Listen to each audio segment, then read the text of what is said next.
মোস্তফা খামেনির শরীরে একাধিক অস্ত্রোপচার, লাগতে পারে কৃত্রিমঙ্গ। যুক্তরাষ্ট্রের বিরুদ্ধে পুরোদমে যুদ্ধ চালিয়ে গেলেও ইরানের ক্ষমতা এখন ধর্মীয় নেতৃত্বের চেয়ে সেনাবাহিনীর দিকে বেশি ঝুঁকে পড়ছে। দেশটির নতুন সর্বোচ্চ নেতা মোস্তফা আলী খামেনির শরীরে বেশ কিছু বড় ধরনের অস্ত্রোপচার হয়েছে। এর ফলে তিনি রাষ্ট্র পরিচালনায় সরাসরি নজর দিতে পারছেন না। সংবাদ মাধ্যম নিউ ইয়র্ক টাইমসের এক প্রতিবেদনে এমনটা বলা হয়েছে। এতে বলা হয়েছে, ইরানের সাবেক সর্বোচ্চ নেতা আয়াতুল্লাহ আলী খামেনি নিহত হওয়ার পর তার ছেলে মোস্তফা খামেনি শাসনভার গ্রহণ করে। গত মার্চ মাসে দায়িত্ব নেওয়ার পর থেকে তাকে একবারও প্রকাশ্যে দেখা যায়নি। এ পর্যন্ত তার কোনো অডিও বা ভিডিও বার্তা প্রকাশ করা হয়নি। মোস্তফা খামেনির অনুপস্থিতিতে ইসলামিক বিপ্লবী গার্ড কোরের একদল অভিজ্ঞ কমান্ডার এখন ইরানের নিরাপত্তা ব্যবস্থা, সামরিক কৌশল ও পররাষ্ট্র নীতি নির্ধারণে প্রধান চালিকা শক্তি হয়ে উঠেছে। বিপ্লবী গার্ডের শীর্ষস্থানীয় কর্মকর্তাই এখন যুদ্ধ ও কূটনীতির মতো বিষয়ে মূল সিদ্ধান্ত গ্রহণকারী হিসাবে কাজ করছে। ইরানের অভ্যন্তরীণ রাজনীতির এক ঘনিষ্ঠ পর্যবেক্ষক খামেনির বর্তমান ভূমিকাকে চূড়ান্ত সিদ্ধান্ত গ্রহণকারীর তুলনায় তত্ত্বাবধানকারী হিসাবে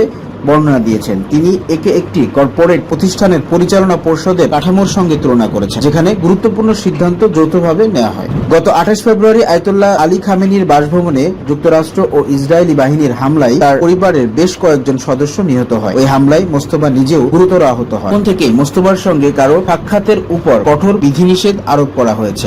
চিকিৎসক দলে সার্বক্ষণিক তাকে ঘিরে থাকছে। মোস্তফার শারীরিক অবস্থা সম্পর্কে অবগত কর্মকর্তাদের বরাত দিয়ে নিউ ইয়র্ক টাইমসের প্রতিবেদনে বলা হয়েছে, তার শরীরে একাধিক অস্ত্রোপচার করা হয়েছে।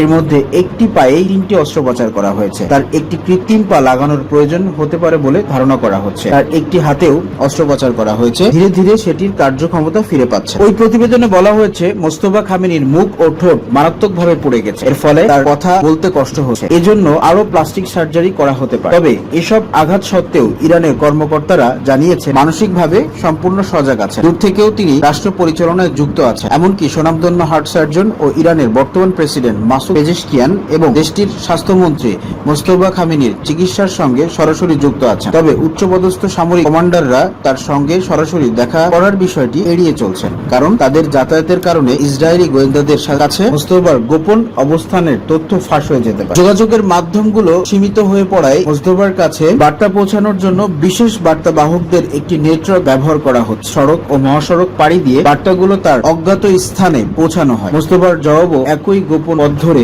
ফেরত আসে।